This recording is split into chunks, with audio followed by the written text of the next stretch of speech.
The hills of Monte Carlo. Glamour, glitz, money. The perfect place to show off a high-performance supercar. Or, if you're Volvo, it's also perfect to give the world its first taste of something a bit different. It's the Volvo ES90, and it's definitely not a supercar. Quite the opposite, in fact. This thing is about understated luxury. It might just be the ultimate injection of calm for an overstimulated generation. Or it might just be an electric Volvo saloon. You decide. The point is to take on cars like the Tesla Model S, Mercedes EQS, and BMW i5. Another way of thinking about it is that it's a more efficient alternative to the EX90 SUV. Both cars are built on the same platform and offer a similar experience, albeit with a different body shape.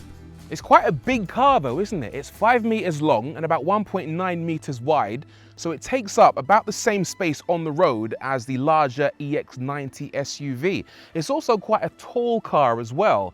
Not your typical saloon in terms of height, and the ride height is definitely up there. It's more of a crossover than anything, but it does look brilliant, especially in this mulberry red color. One thing I don't like though is this up here, that sensor hump. That houses all the gubbins for the car to see around it for the self-driving and the safety systems, but it just makes the ES90 look like a fake taxi, and nobody wants their car to look like a fake taxi. I think there's a good reason most car makers don't do that, and it's because it's ugly, quite frankly. Let's get the facts out of the way. You can either get a single motor, twin motor, or a performance version. This is the entry-level single motor that offers a chunky 88 kilowatt-hour battery with up to 404 miles of range. There's 333 horsepower, it does 0 to 62 in 6.6, and it has 350 kilowatt DC fast charging, all for around 10 grand less than an EX90. Let me show you some of the cool bits. So you can actually unlock the car using your mobile phone, and as you approach it, the door handles pop open and the front lights animate in a pretty cool way. Now this animation, despite it looking really good, isn't quite as impressive as the animation you get on the EX90, which has the DRLs here open up to reveal the main beams behind it, but it still looks pretty cool. The rear lights are also interesting. The light signature starts from the D-pillars down to the back end, giving it a distinctive overall look. Let's take a look at the boot. Obviously it's a saloon, but it's more of a fastback actually, which means that it opens with a lot more space than on your traditional saloon. So it's really easy to chuck stuff in there, and the size is quite decent as well. We're talking 446 litres. Not as big as the EX90's over 1,000 litres of storage, but still a decent amount of room. I quite like how this parcel shelf just kind of tucks away there. You've also got some underfloor storage for all your cables, and this little mat here starts out as a carpet, but then you can flip it over and you've got this waterproof element, which means you can chuck your muddy Wellington boots on there, no problems whatsoever. You've also got some hooks for your shopping bags, that's quite nice, and then a button for raising or lowering the suspension to make it easier to get stuff in there. And just up here, there's a handy will it fit guide, which shows you can fit a dog, a backpack, it looks like a robot though, doesn't it? A suitcase, a guitar, golf clubs. What's that? That's a surf. It's a snowboard. Yeah, it's a snowboard. You can get a snowboard in there and a pram. Yeah, really handy. There's also a front trunk with 27 litres of space, smaller than the 46 that you get in an EX90, so probably only worth using in a pinch. The ES90 also uses the same powerful chips that are used to generate those funny AI videos you seem to see pretty much everywhere. Yep, all supplied by NVIDIA. It's called the Superset Tech Stack, and it's a suite of software and hardware which give this car phenomenal computing abilities. Basically, the hardware is provided by NVIDIA, and it's the same chips they use in artificial intelligence. And let me explain how powerful this car is, right? So apparently these chips allow this car to have 508 trillion, not billion, not million, trillion operations per second. I'll put that into context. Your latest iPhone 17 can do 35 trillion operations per second. So this thing is what, 15, 16 times more powerful than your iPhone? Volvo is already using this to take inputs from the LiDAR bulge on the roof to look for pedestrians walking by the roadside at night. If the driver fails to see them, the car can swerve around them. The new chips also enable a really powerful and comprehensive infotainment system, but more on that in a second. Next up, interior design. It has plenty of nice bits, including Nordico upholstery. That's a recycled material made from plastic bottles, some light ash trim, a crystal media knob, plus a tailored steering wheel and door panels. It all looks very fancy.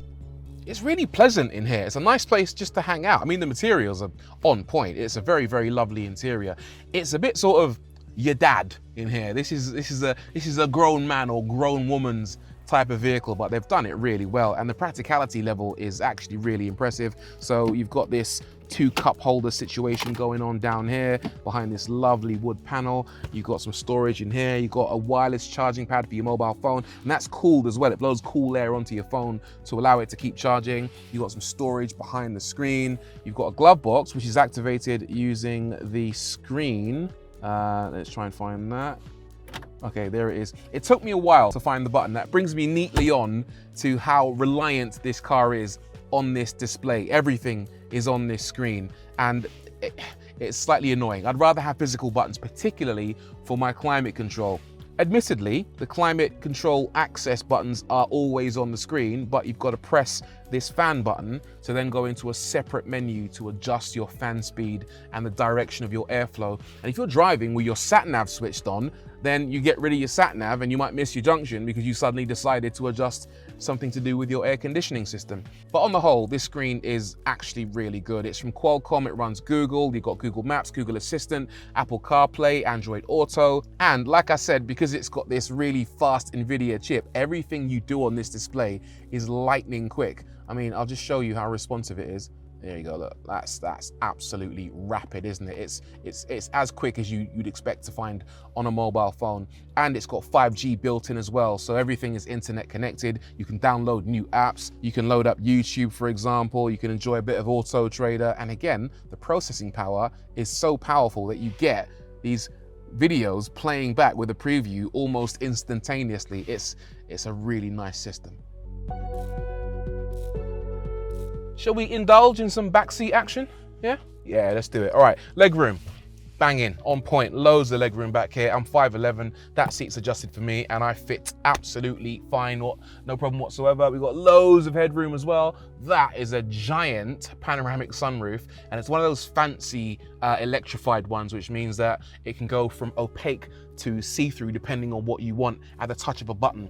One slight problem, there is no button back here. It's all controlled through the screen, so rear passengers can't adjust the sunroof, which is a bit of an oversight. And speaking of oversights, where is the storage on the back of the seats? There's none whatsoever, which for me is a massive deal breaker. Yeah, come on, Volvo, sort that out. We need a pocket here.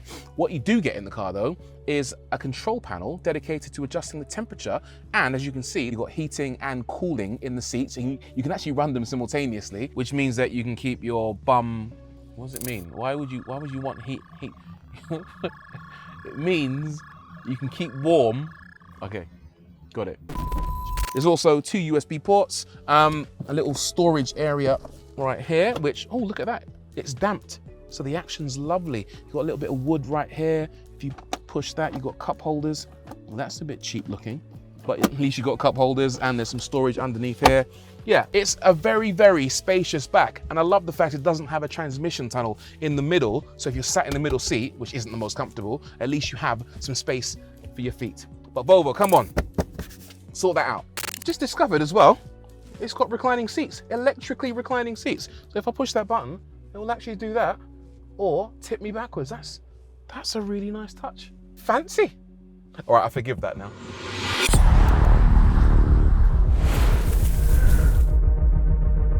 Okay, first impressions of the ES90 on the move. It's quiet. I mean, deathly quiet. It's it's basically like a Swedish S-Class in here. So much sound deadening, I can barely hear the road noise. And I don't know what they've done with the windscreen and the windows, but I'm getting very little wind noise as well. This thing is proper luxurious.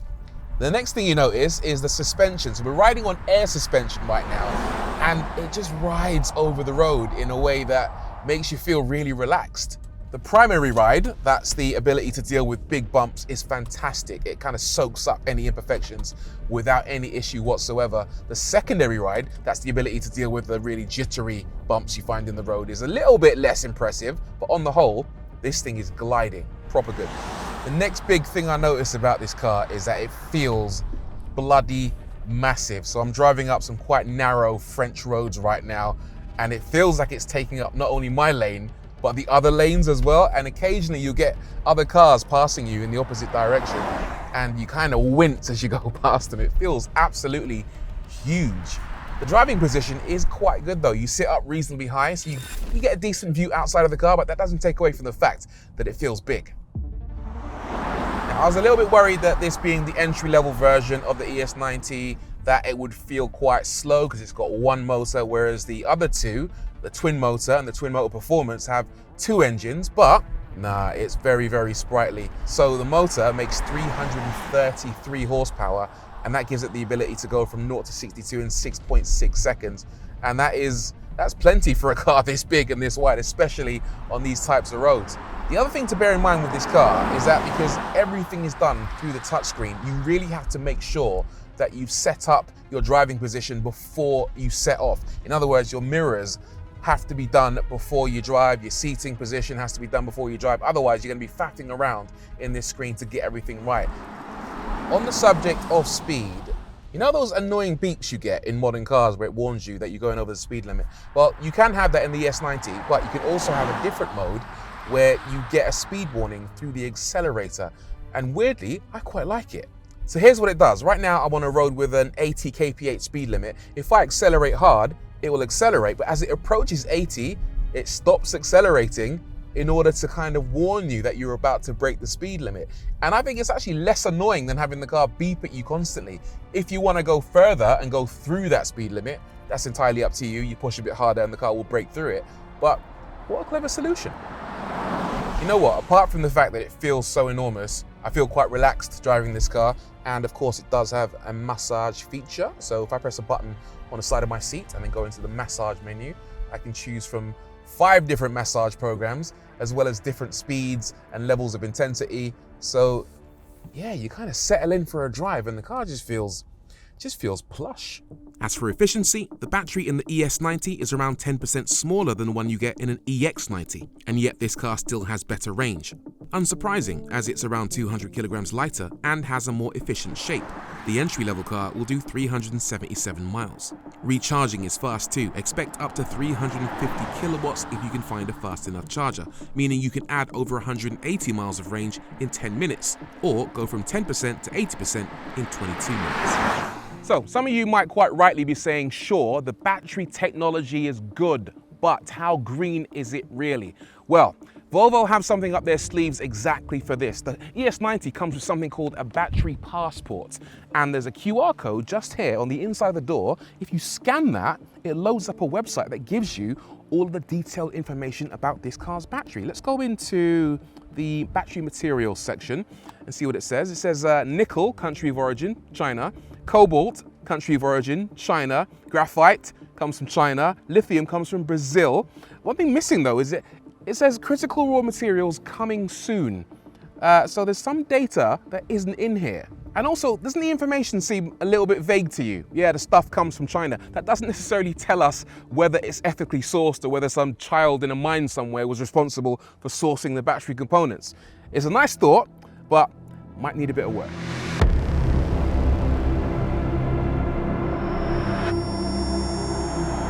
Right, what's it like to drive when you want to have a bit of fun in the ES90? Do you know what? Again, performance, really good. The acceleration, very impressive, even though it's the entry-level version of this car. You put your foot down and it just moves. Plenty of power, plenty of torque. Yeah, no problem there. The problem arises when you're in a corner and you try and turn. The car does move around quite a bit because the suspension is very soft.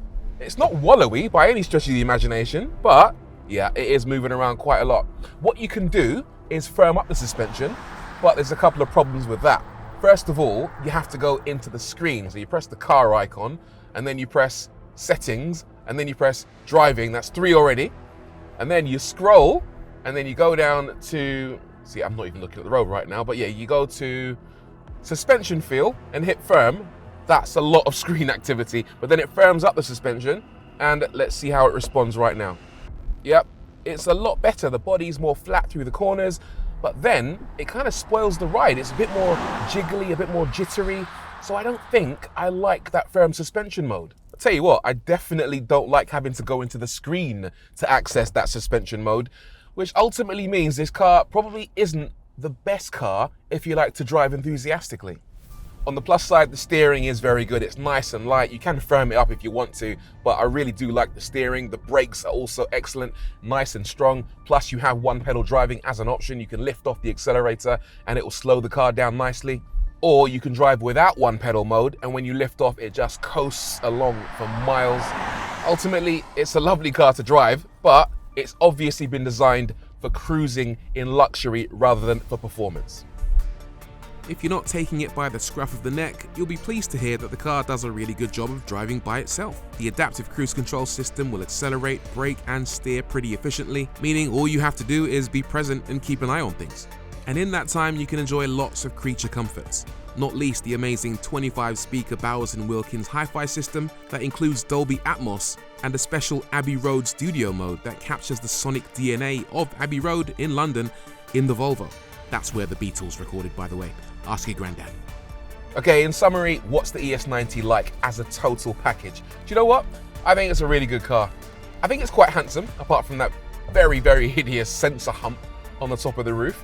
I think it's extremely comfortable to drive, really quiet, really plush. The technology is absolutely excellent. It's one of those cars that when you jump in it, you just feel happy to be inside it. It's a really well put together vehicle.